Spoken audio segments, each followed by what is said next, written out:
Well, welcome everyone to today's webinar hosted by the Anesthesiology and Critical Care professional community. My name is Archer Martin, and together with my co-moderator, Catherine Kozrak, we welcome you.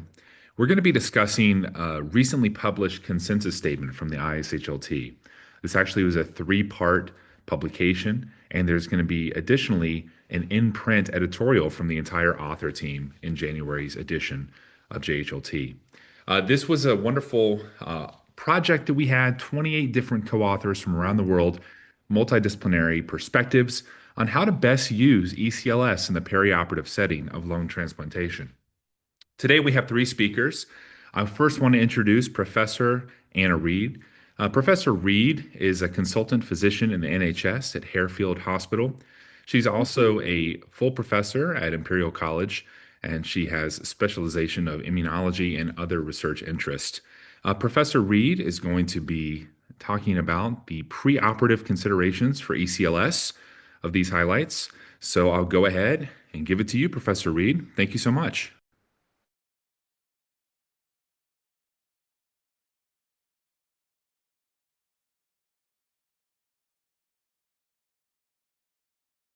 I'm going to have to give you my video. There we go.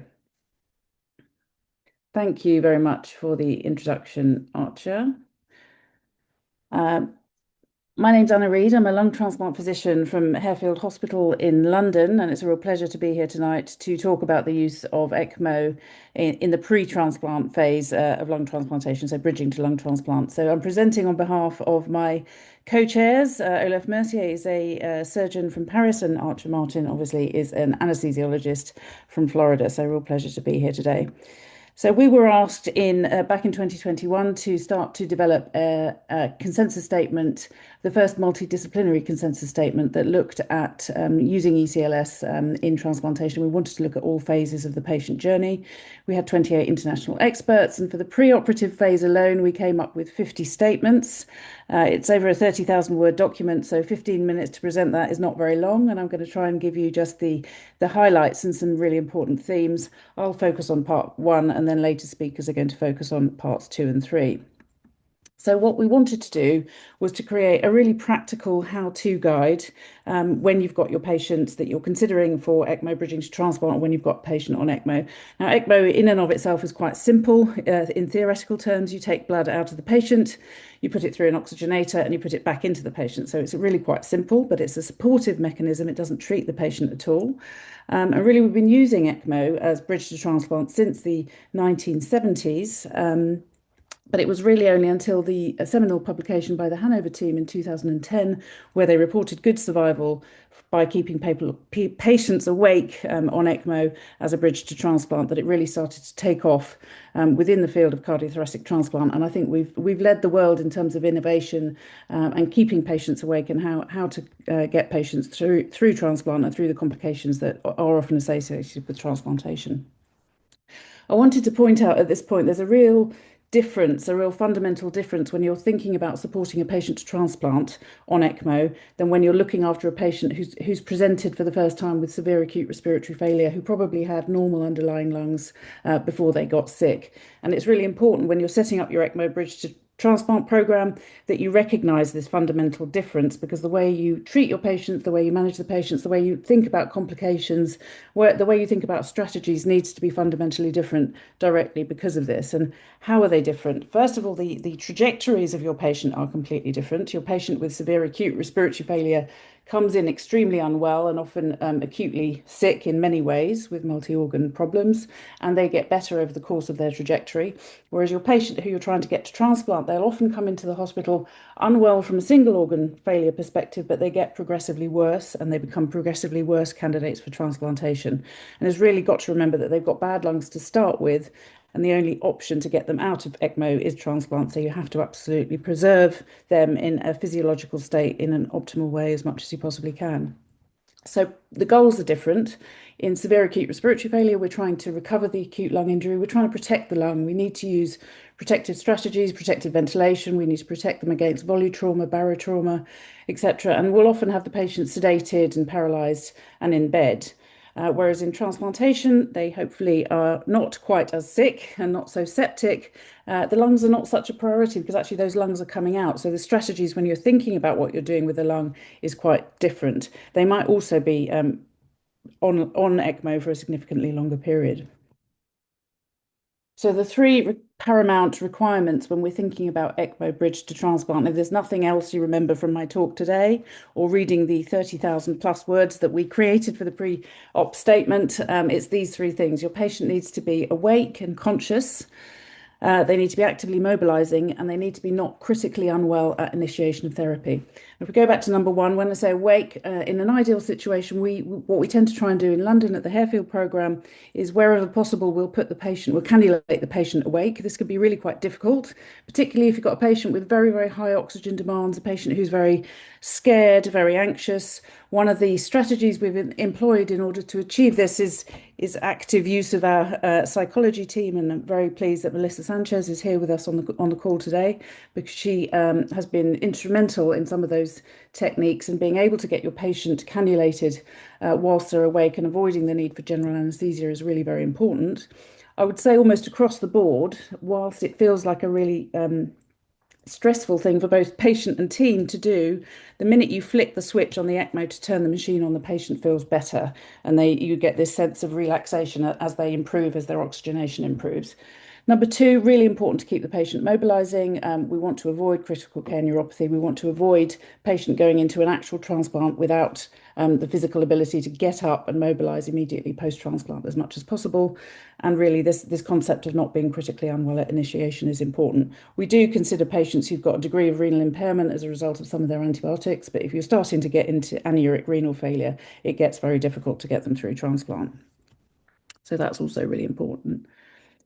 Moving on to the next slide. So this is Ashley. This is one of our patients, early patients in the bridging program. This was back in 2015. She's got cystic fibrosis. You can see that she's unwell. She's on non-invasive ventilation on the CF ward. She was becoming hypercapnic. Her pH is getting acidotic. We were able to get the ECMO team across and able to put her on ECMO. And you can see here we've used a bifemoral approach.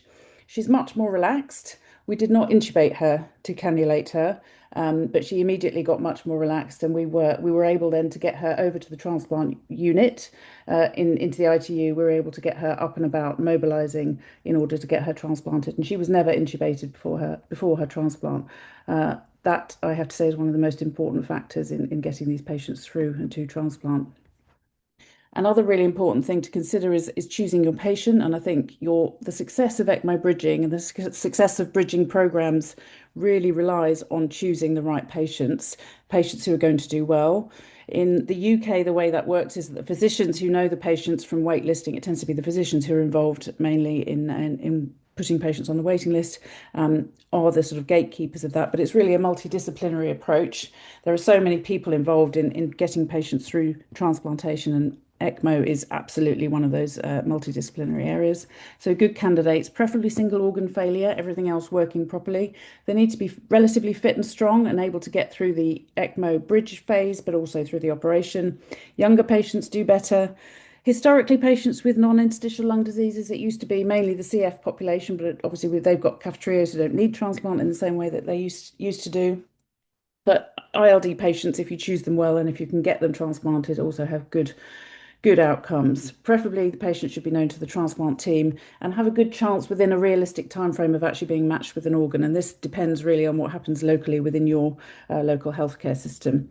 Risk factors relating to transplant are the usual suspects, particularly comorbidities, age, heart failure, particularly if you've got biventricular failure, although pulmonary hypertension in and of itself is a reason to consider ECMO bridging where possible. Frailty all by itself is an independent risk factor, and we know that the ISHLT are increasingly interested in frailty and how it impacts transplant candidacy and outcomes, so that's something to look at. Indications for ECMO, really that's the same as any other form of ECMO in the context of bridge to transplant, so severe refractory hypoxemia, hypercapnia, or cardiogenic shock. We tend to prioritise in the UK patients who are already waitlisted and known to the transplant centre. We need to consider the current status. Is there any reversibilities? Have they developed new comorbidities, particularly new heart-related problems?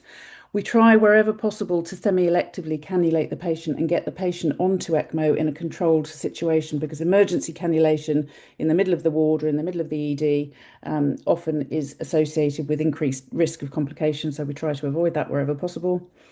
Increasingly, particularly post-COVID, we are starting to consider patients who are not previously known to the transplant centre, so-called bridge to decision. We have to remember that if you're going to put a patient on as a bridge to decision, your clock has started ticking and you need to rack up your investigations and consideration for waitlisting as soon as possible. And you also need to consider actually whether this patient might have a reversible cause for their deterioration. We've certainly seen that in a handful of cases.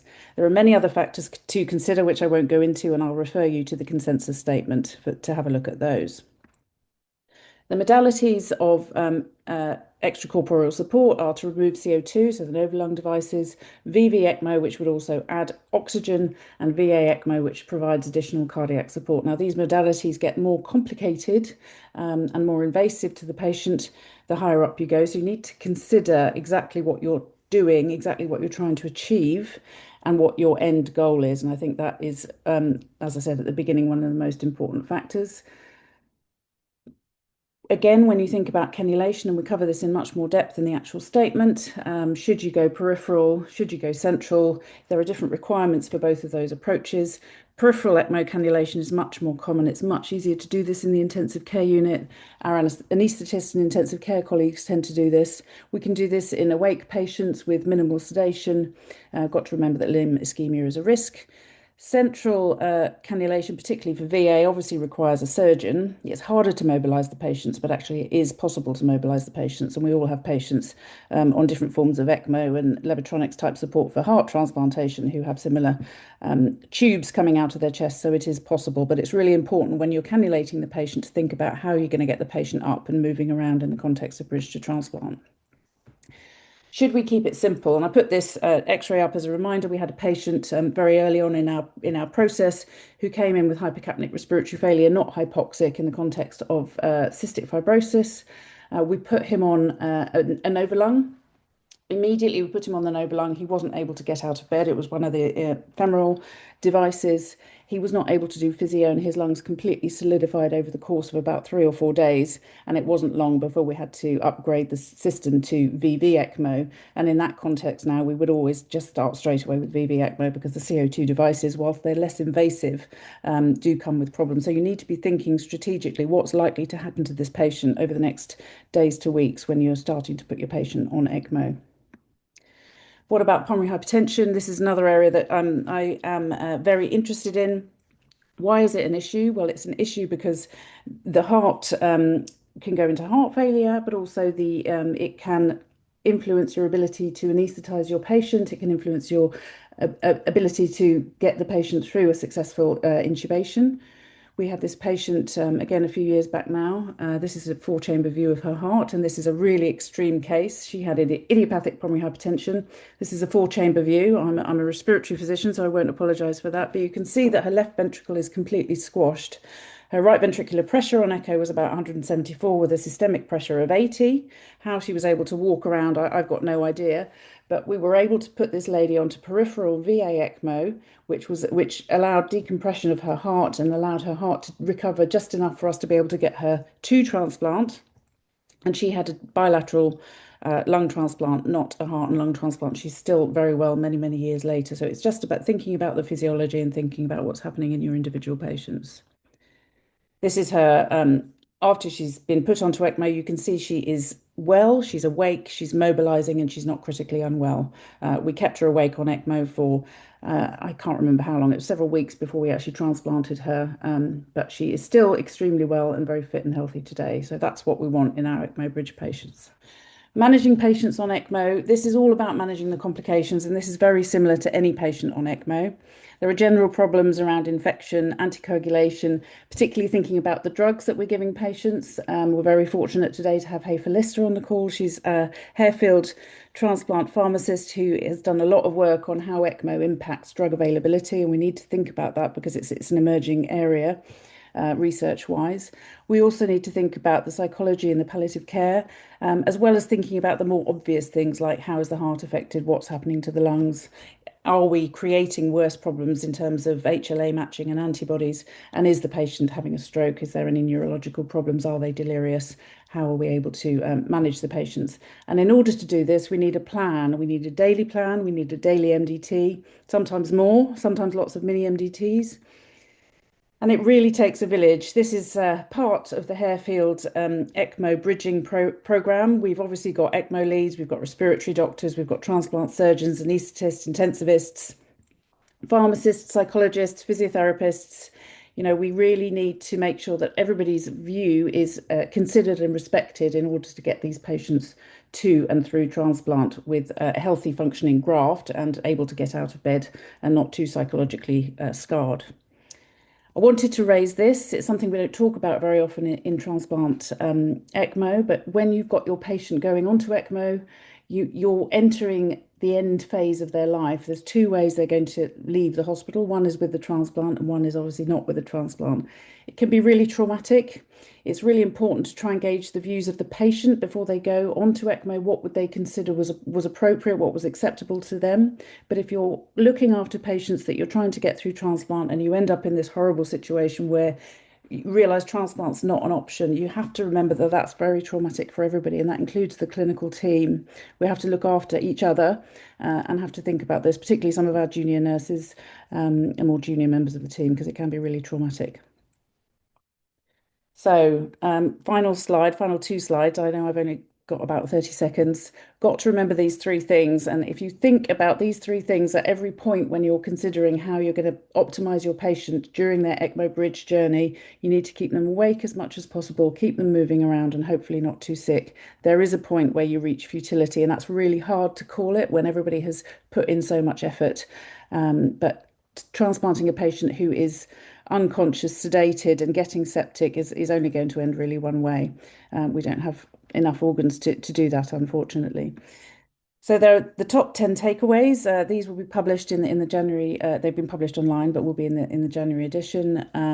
I will leave you to read those. You can read those online. And really just wanted to say thank you to everybody. Thank you particularly to my co-chairs, Olaf and Archer. I think we've made some lifelong friendships through this whole process, but particularly to the patients. This is Ashley. I showed her pictures at the beginning. She's very alive and well and very fit. And ECMO really does have something to offer to our patients when we have to be really careful about how we use it, who we use it for, and make sure we get all of the details really lined up, because it's a situation where all of that really matters. Thank you. Well, thank you so much, Professor Reed, for that wonderful talk. Our next speaker is going to be Dr. Ashley Fritz, and I would just like to remind everyone, please put your questions in chat. Thank you to those who have emailed us questions ahead of time. We're going to save all of our Q&A for the end for each of our three speakers and our two additional Q&A guests. Dr. Ashley Fritz is a consultant cardiothoracic anesthetist at the Mayo Clinic in Jacksonville, Florida. As the other presenters are, she also was an author on this consensus statement, has an expertise in this area, both from an academic and clinical perspective. Really looking forward to hearing her highlights on the intraoperative portion. Dr. Fritz, take it away. Hi, thank you, Archer. Can you see my screen? Sure can. Okay, great. So as Archer said, my name is Ashley Fritz. I'm one of the anesthesiologists that was part of the group of consensus. And in the very short minutes, short 15 minutes, I hope I can discuss with you how we developed these guidelines, the evidence and expert input behind them, and the key recommendations that hopefully will shape our practice moving forward. So the ISHLT convened a multidisciplinary international writing group, as I said, with 28 experts from surgery, anesthesia, critical care, pulmonology, perfusion, nursing, pharmacy, physical therapy, psychology from over 9 countries. And together we completed a comprehensive literature review and followed 2 Delphi rounds in order to produce this consensus. The intraoperative considerations, we developed 39 intraoperative recommendations that reached this consensus, covering the planning, implementation, management, and monitoring of ECLS. And the recommendations were graded by standard class level criteria, and the consensus was intended to guide a multidisciplinary perioperative care for these recipients. And so the first section that we addressed was pre-surgical planning. And I think the most important thing that came from this consensus was really identifying how important it is to have those multidisciplinary discussions. These complex patients really necessitate ongoing multidisciplinary or MDT discussions, whether it's at the time that the patient presents for initial evaluation, at the time of listing the patient for transplant, and then also again prior to the patient coming to the operating room for surgery. Often these patients will decompensate and have changes or progression of their pulmonary hypertension, and it's really important to have a discussion with all of the team members prior to coming to the operating room.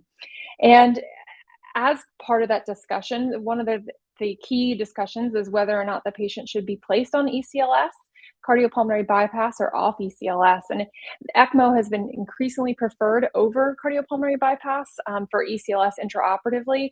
And that statement was agreed on by 86% of the consensus of the experts. The next part of our pre-surgical planning that we address is the criteria of selection of whether the patient needs ECLS or does not need ECLS.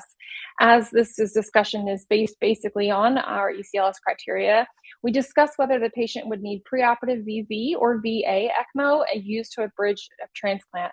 And Dr. Anna Reed talked about that extensively, about the preoperative bridge, and whether or not our discussion switches intraoperatively as to whether or not that should be continued, whether a preoperative VV bridge ECMO should be continued in intraop VV, or whether we should convert intraoperatively to VA ECMO. And a lot of those things are determined by whether or not the patient requires ongoing hemodynamic support, if they have bleeding risk factors, prior thoracic surgery, RV dysfunction, worsening pulmonary hypertension, if they have other cardiac comorbidities, so if they're requiring concomitant surgeries, if they have any other extrapulmonary dysfunction or their severity of their pulmonary disease, if they're able to tolerate one lung ventilation.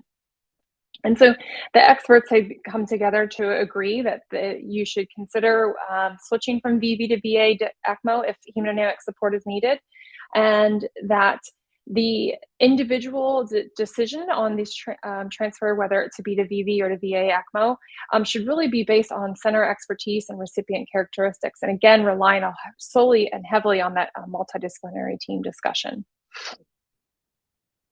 The intraoperative VA ECMO is now preferred over VV ECMO for cardiopulmonary lung support. And this was, I think, pretty impressive that it was a strength of agreement of 100% of our experts had come to the consensus of this. And also that it should be initiated before induction in patients at high risk of hemodynamic collapse.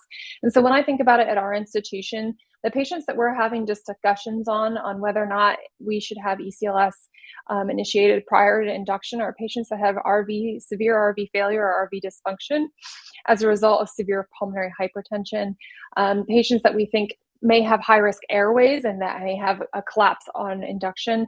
Those are patients that we are having a discussion with our surgeons and seeing whether we should place cannulas prior to induction or have them close in the room. And so these are things that the experts also agreed on in 100% agreement, which I think is pretty impressive to get that many people to agree on something. For our criteria for unplanned ECLS, these are the patients that when you come to the operating room, they undergo induction of anesthesia successfully, and maybe after initial induction, that changes a positive pressure or clamping of the pulmonary artery. These patients may just show that their right ventricular function starts to decrease, their PA pressures start to increase, or they have, despite optimal fluid management and vasoactive support, they're just unable to tolerate the one lung ventilation or pulmonary artery clamping. And these patients, at that point, a central cannulation would be preferred for the unplanned ECLS.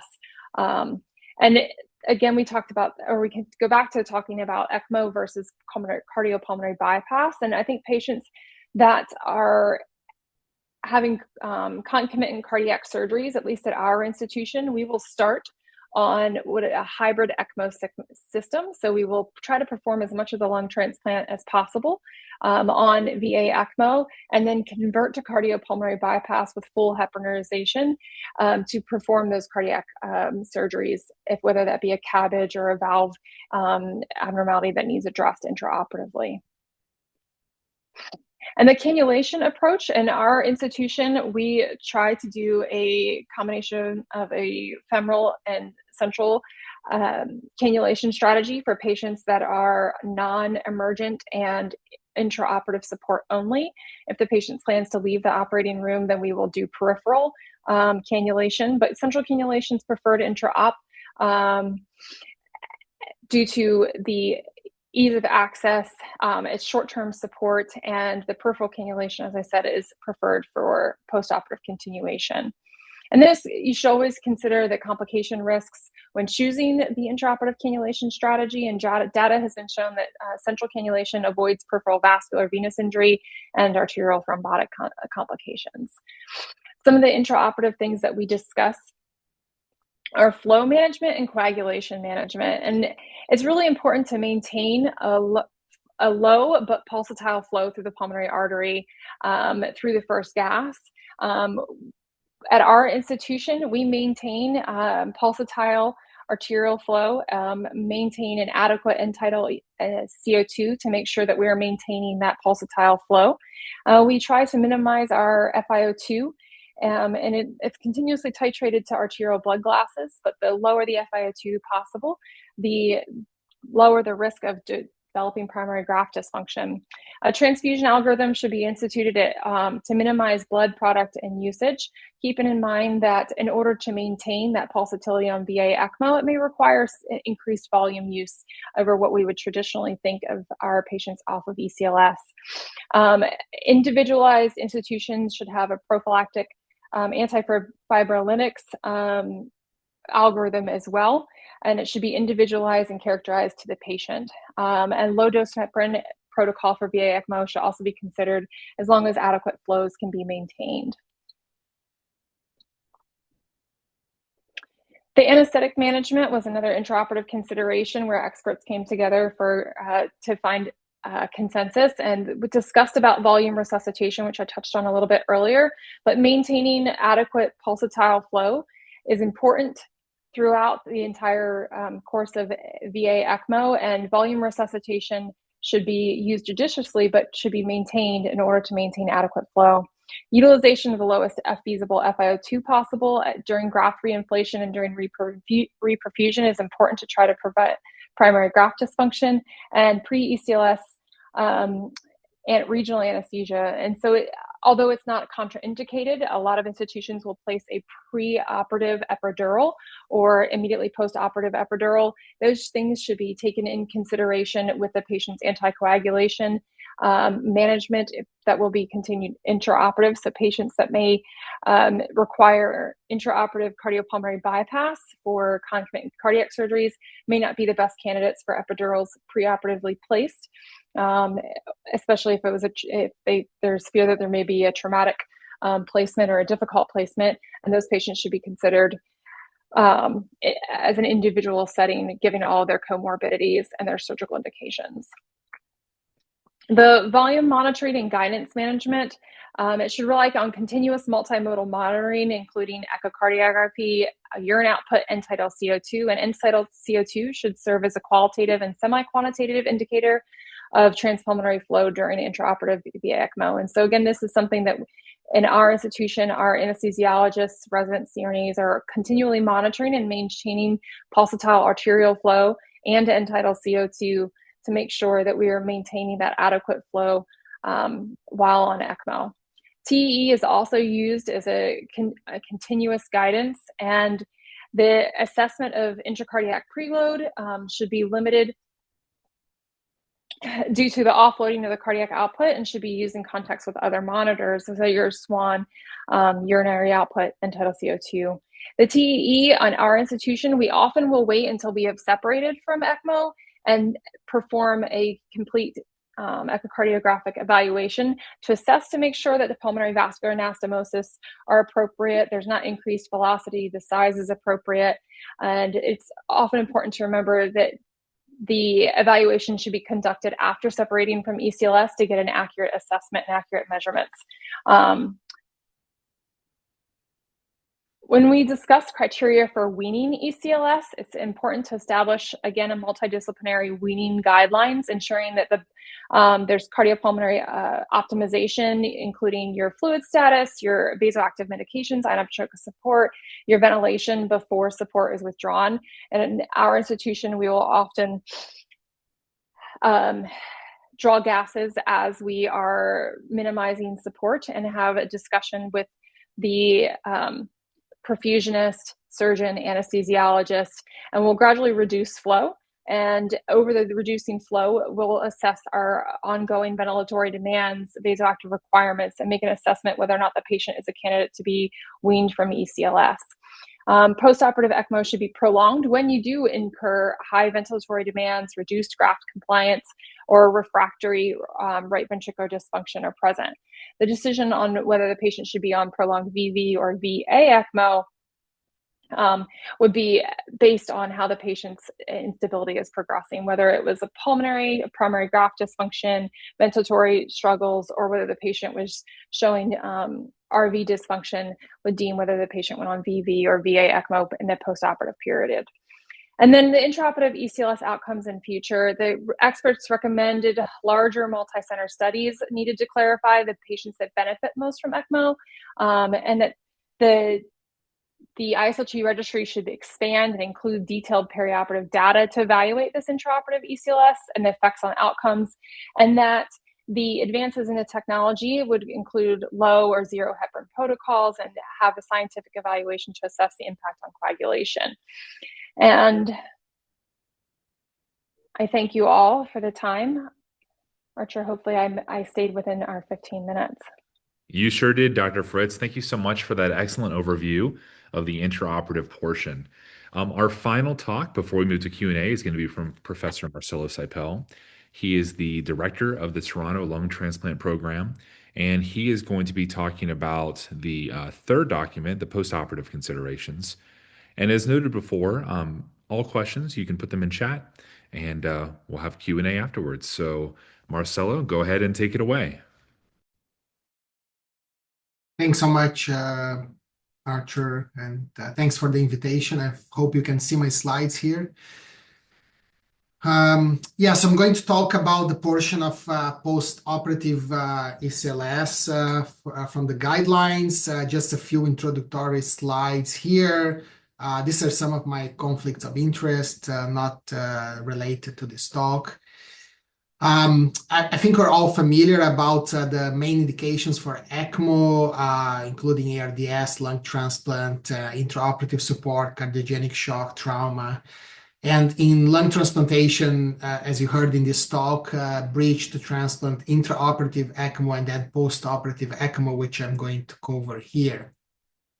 Very well known, the two main modalities of ECMO with VV ECMO and VA ECMO, which are also the main modalities used for patients needing ECMO post-lung transplantation. There has been a lot of advancements in technology. We really facilitate the use of this technology currently in this population, whereas in the past was considered a big problem when you had to put a patient after lung transplant on ECMO because of the number of complications that they would endure. And things have evolved a lot now to a point where patients are now mobilizing while on ECMO and awake and so on. And in generally speaking, and again, this is relevant for any type of scenario that ECMO is needed.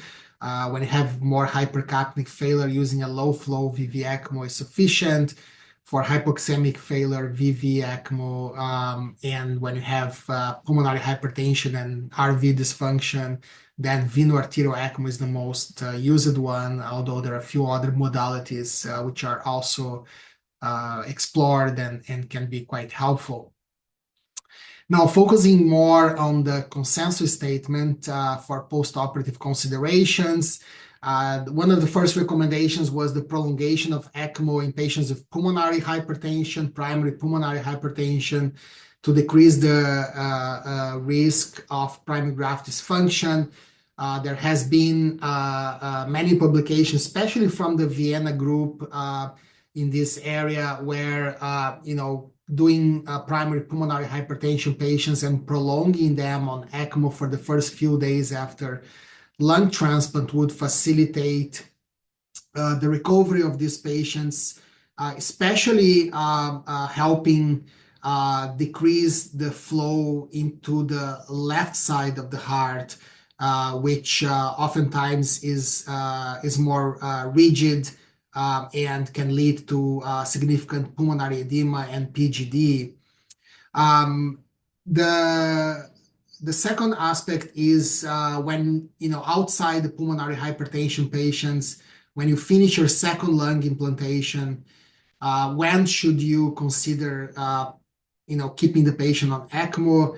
Generally speaking, when you have PF ratios below 100, or if you have pulmonary hypertension, generally just going back. Generally, it's not common that you would have high PA pressure in a patient with a good functioning graft. Again, unless you have sometimes a patient with very high PA pressure to start with. But even then, if your graft is functioning well, you won't have that significant pulmonary hypertension. And then the preferred ECLS support in a new onset PGD, most of the centers would elect to use venous ECMO,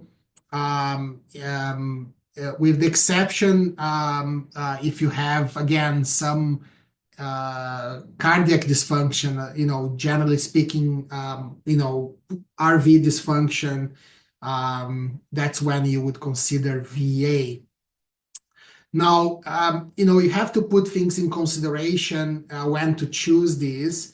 And one of the main advantages of VV ECMO is it's a much simpler system with fewer complications, such as bleeding, embolic events, or limb ischemia, whereas the veno-arterial ECMO has significant advantages as well for PGD, because you do decrease the blood flow through the injured grafts, and this helps to resolve pulmonary edema more promptly.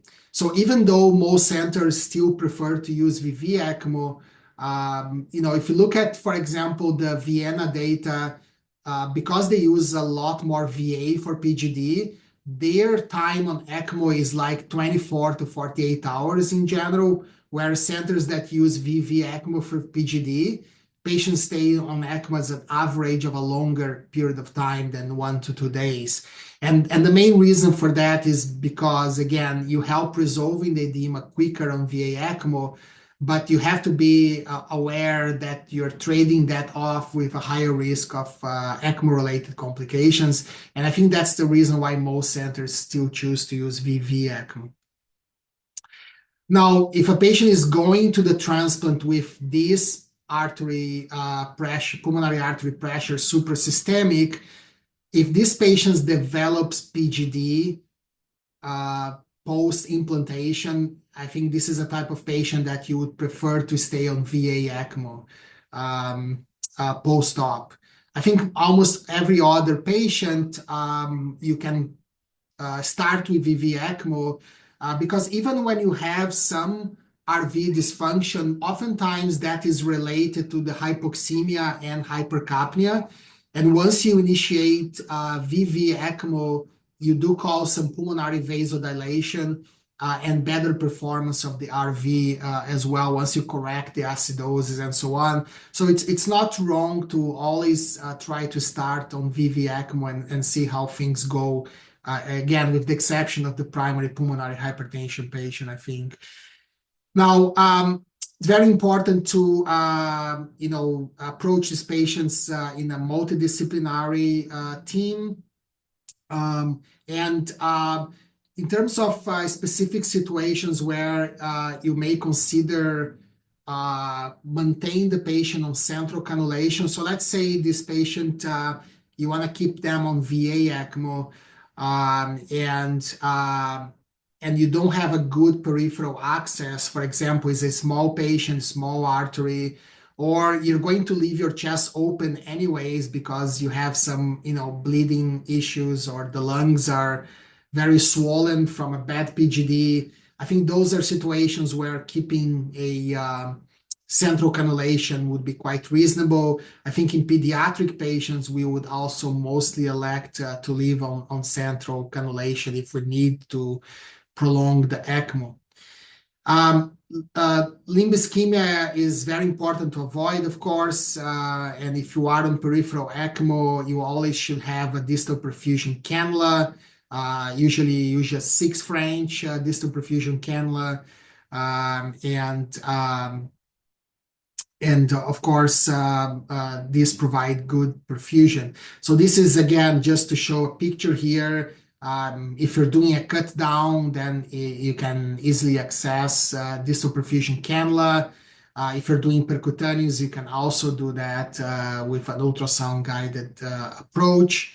And this figure shows also the Harlequin syndrome that can happen in the peripheral VA ECMO. Although I have to say, this is a lot less common to happen in a post-lung transplant status, because generally you still have some residual lung function that avoids a really bad shunting. So it's very different when many years ago, when we used to use peripheral VA ECMO for ARDS patients with really poor residual lung function, you get a lot of Harlequin syndrome. But for PGD, it doesn't happen too often. This is the central cannulation. Of course, if you are centrally cannulated, you can just leave those cannulas in place, and then you can tunnel them, and you can, close your chest if you want as well, or, close the skin at least, and then bring the patient back a few days later. This was commented before in terms of maintaining pulsatility, very important intraoperatively, but it's even more important in the postoperative period if you are on VA ECMO, because for the graft to clear pulmonary edema, it has to have perfusion. If you don't have perfusion in the lungs, you're not going to get the PGD better, okay? The second problem is you have a high risk of developing RV clots if you don't have pulsatility. And also you can have lung necrosis as well, because the lung is fully reliant on the pulmonary circulation. In the immediate period post-transplantation, there is no bronchial circulation anymore. So it's critical to have appropriate perfusion through the pulmonary artery.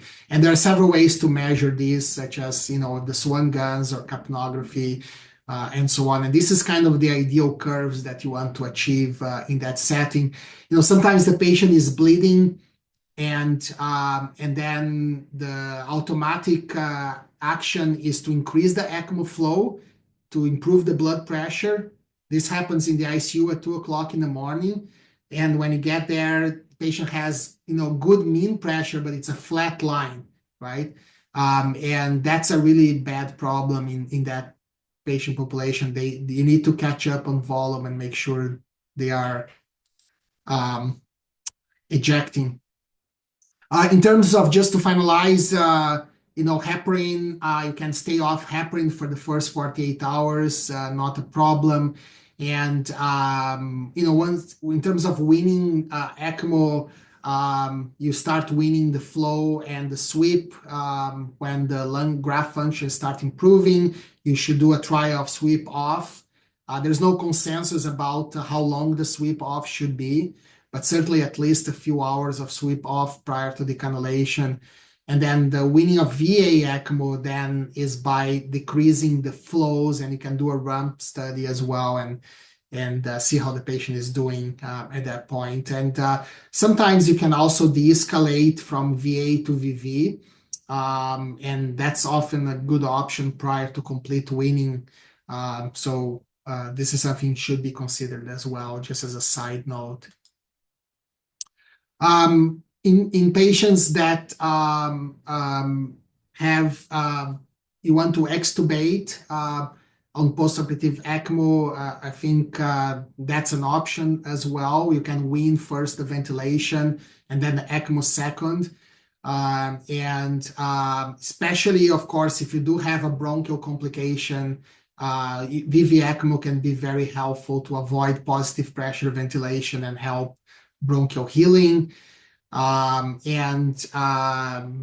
Even if you need to do any intervention, having the patient on VV ECMO can help a lot. For example, for a rigid bronchoscopy and stent insertions or surgical approaches as well for bronchial complications, although this is not something commonly seen. And then finally, the neuropsychology management, important look at pain control in these patients and also a psychological assessment at 6 months post weaning of the patient and discharge from hospital. So I'll finish here. I think just to put this in context, that prolonged, postoperative ECMO is part of interrupting these vicious cycles of prime graft dysfunction in lung transplant, where when there is like donor interventions, there is intraoperative interventions, and there is postoperative interventions, and ECMO is a postoperative intervention that can help cutting this cycle of PGD. Thanks so much, and happy for the discussion. Well, thank you so much, Marcelo. I'm going to hand over the moderating duties to Dr. Kozarek, who's going to lead our Q&A and also introduce our additional Q&A speakers. Dr. Kozarek. All right, thank you. Thank you so much to our speakers for these excellent talks. We now have about 15 minutes for Q&A session with our 3 speakers, in addition to 2 exceptional panelists, Melissa Sanchez and Heifa Leister. Melissa Sanchez is the head of clinical health psychology for Kensington and Chelsea NHS in London, England, with a focus on heart and lung transplantation. Heifa Leister is a consultant pharmacist at Harefield Hospital in London, England, with an expertise in heart and lung transplantation and ventricular assist devices. So welcome, everybody. Our first question, and as Dr. Martin was saying, please enter any additional questions you have in the chat. We'll start with questions we received via email. Our first question is for Dr. Fritz. Dr. Fritz, can you speak on some key factors that determine whether a patient remains on ECLS immediately after lung transplantation, as well as how these decisions are made in real time in the operating room? Yes, absolutely. Thank you for that question. So I think we take it as like a multi-pronged approach. So we look to see whether the patient has primary graft dysfunction, if they've got hemodynamic instability, if there's any surgical or technical complications or consideration specific to that patient for the surgery, and then a discussion with the surgeon, the perfusionist, anesthesiologist. And I think we look to see if the patient's having poor oxygenation, what is their P to F ratio, are they able to clear CO2, or are they having a high pulmonary vascular resistance after reperfusion? And we'll take that into consideration with multiple blood gases that are taken. And then we also look at their hemodynamic stability. Is the right ventricle doing well with the new lungs? Are they developing hypotension that's not responding to vasoactive medications or inotropes? Was this a marginal graft? Was this a graft that was on EVLP overnight and the surgeon thinks that perhaps prolonging off of ECLS may give the time to reduce lung edema on VA ECMO postoperatively? And I think altogether we have those discussions, but those are some of the key things that we look at when we're immediately trying to wean ECLS, and whether the determination will be to wean or whether we'll be prolonging most likely VA or VV ECMO support into the ICU or postoperative phase. But thank you for that question, Catherine. Great. Thank you so much for highlighting those really complex decisions and really how they're focused on such a multidisciplinary team approach. Our next question is for Melissa Sanchez. Melissa, can you talk about how, in the context of these new guidelines, how pre-transplant psychosocial evaluations should be adapted when a candidate is bridged on ECLS? And more specifically, are there risk factors that warrant psychological surveillance in this particular patient population? Sure. Thanks, Catherine. I suppose the first thing to say is that it is both a challenge and a privilege to support any patient and their family and the team using ECLS as a bridge to decision or a bridge to transplant. I think you would do your routine psychosocial assessment, but I guess the complex nature of this is that you're trying to support the patient, the family, and the team to navigate parallel lanes of bridging to transplant and hoping for the best, whilst acknowledging that you're simultaneously possibly preparing for end-of-life care and acknowledging futility, which Professor Reed acknowledged earlier. In terms of specific risk factors, I think things that I'm very conscious of or increasingly conscious of are thinking about learning disabilities and neurodiversity. We all know ICU is a very busy, over-sensory stimulating environment. So thinking about how we can support patients, whether that's drawing on the family, friends, or the team in the ICU. Also thinking about specific mental health concerns like post-traumatic stress disorder, which might be activated or exacerbated in a busy ICU environment, alongside thinking about any history of invasive procedure phobia, often referred to as needle phobia, but we all know that ECLS is obviously a highly invasive and at times painful strategy. So just thinking about how people manage that. And I suppose finally, the thing I would say is that using ECLS as bridge to decision or bridge to transplant takes the whole team. My colleagues will tell you that I always say it takes a village. I'm really delighted to hear tonight our previous speakers reference how psychology is an important part of that village. But I think it is really important to think about the available social support, which might come in terms of family, friends, religious groups, schools, all sorts of different teams that might be able to support a patient through that. Did you ask me about interventions as well, Catherine? I think, sorry. Just thinking about interventions, I guess what I would say is that interventions are dynamic over time. So what works on day one of using ECLS as a bridge might not be what works on day 7 or indeed day 14. I think there are a number of patients who benefit from active psychological input with the psychologist, but I think perhaps more importantly, the role of the psychologist might be to upskill the MDT or the multidisciplinary team to think about how do we support patients in rehab, how do we support patients with mobilizing, how do we support patients to cope with their dashed hopes when perhaps an offer comes in but doesn't prove to be fruitful as an option, and really recognizing the role of the bedside nurse. I think most of the team kind of come and go, but a bedside nurse has usually got a very long shift in a highly charged emotional environment with patient and the family. So how we can support them to both deliver psychologically informed care whilst also recognizing their own needs as staff. Thanks very much for the question, Catherine.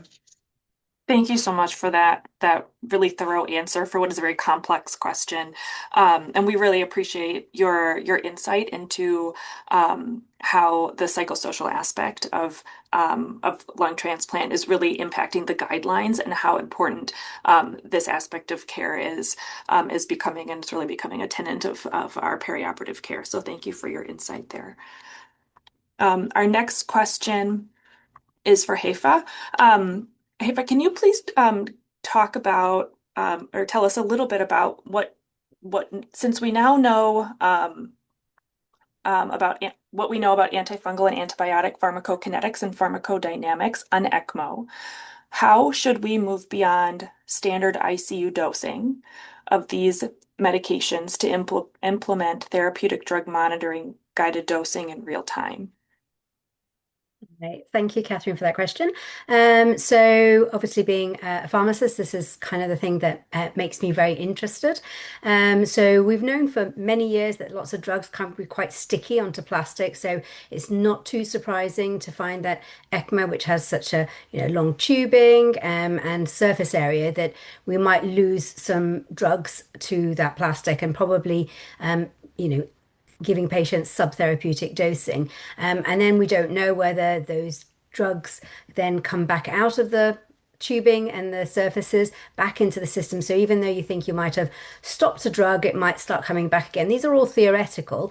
And again, trying to understand, so critical illness itself can affect the way that we handle drugs. And what we see in the drug insert, the package insert, is usually meant for kind of healthy or volunteers often.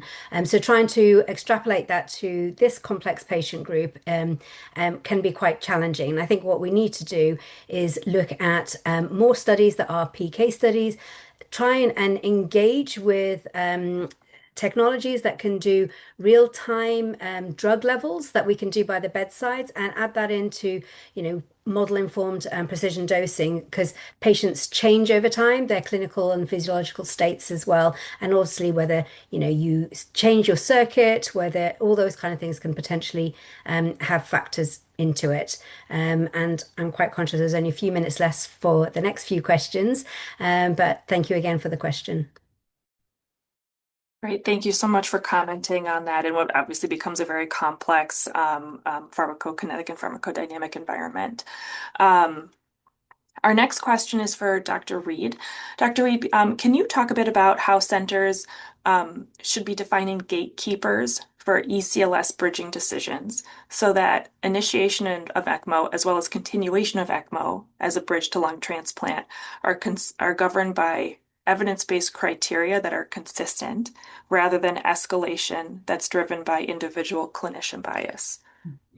It's really, really difficult. And I'm right now trying to manage a referral for ECMO bridge transplant from another centre in the UK that is not able to, for a number of reasons, put their patient on ECMO. And it's extremely difficult. One of the most important factors is knowing your patient, knowing the patient's problems, knowing the patient's risk factors, their psychology. Having assessed the patient fully pre-transplant really makes a difference. Be very interested to hear what other people in the audience or on the panel feel about this. But you have to have a good patient, and that is physically fit, robust going into the operation and the bridging process, as well as sort of psychologically. And sometimes it's very difficult to take a step back when you know the patient. On the other hand, you actually do need to know the patient to sort of understand and the process of bridging, what the problems can be, because sometimes you lose a patient psychologically before you lose them physically. It can be very difficult, and it's a very, very emotive area. I'm getting texts quite a lot. I'm going to have to sort of deal with that in a minute. But maybe one of the other team, maybe Marcelo or Dirk, I can see you there. Perhaps one of you would like to give your comments on that question. I would say it's the physicians, but I'm a physician, so I'm biased.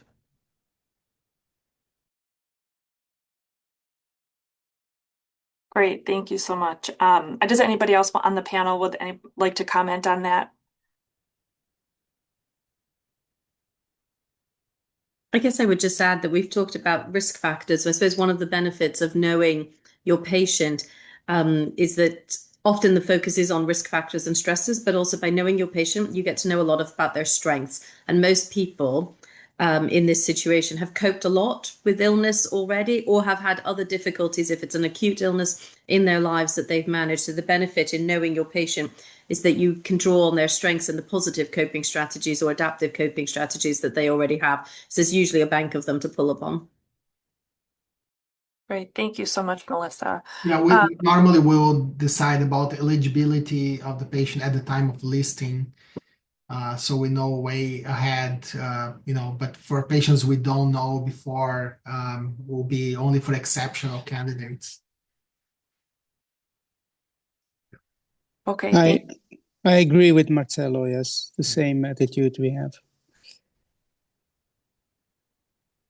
All right, wonderful. Well, it looks like we are we have a couple minutes left. So we'll move on to our last question. This is for Dr. Seipel. Could you talk about what measures or interventions you consider prior to using ECMO for primary graft dysfunction?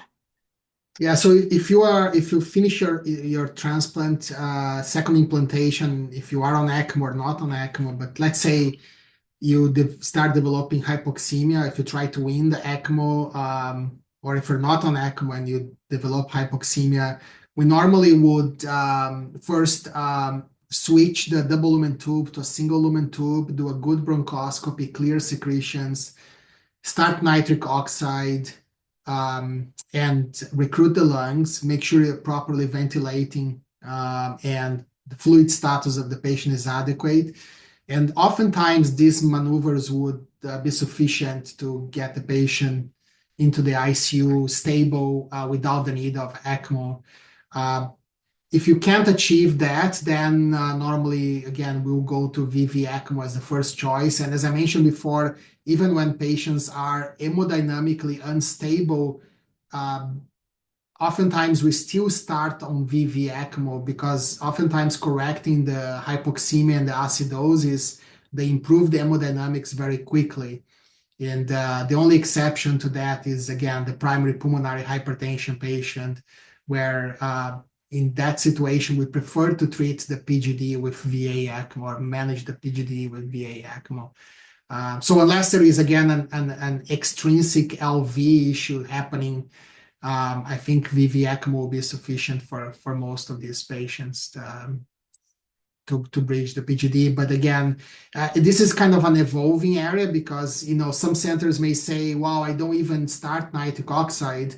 If I get hypoxemia, I just go on VV ECMO. So, some centers are doing like 30-40% of the transplantations are leaving the OR on VV ECMO because the threshold is just became so low. But that's not how we practice here. We try everything else first before going on VV ECMO. And our utilization of post-op ECMO is about 3 to 5% of our transplants using those maneuvers. Yeah, but I think it's an evolving concept here. So Great, thank you so much, and for highlighting some of the upcoming topics that we'll be seeing in terms of postoperative extracorporeal support after lung transplantation. Well, I'd like to thank all of our speakers for their excellent talks and for sharing their expertise on these topics, and for creating this wonderful webinar. Our time is up, so we'll close here. I'd just like to remind everybody that you will be receiving a post-webinar survey by email, so please complete that. And the recording of the webinar will be posted on the ISHLT YouTube channel either today or tomorrow. So thank you again to all of our attendees, all of our speakers, and everyone have a nice day.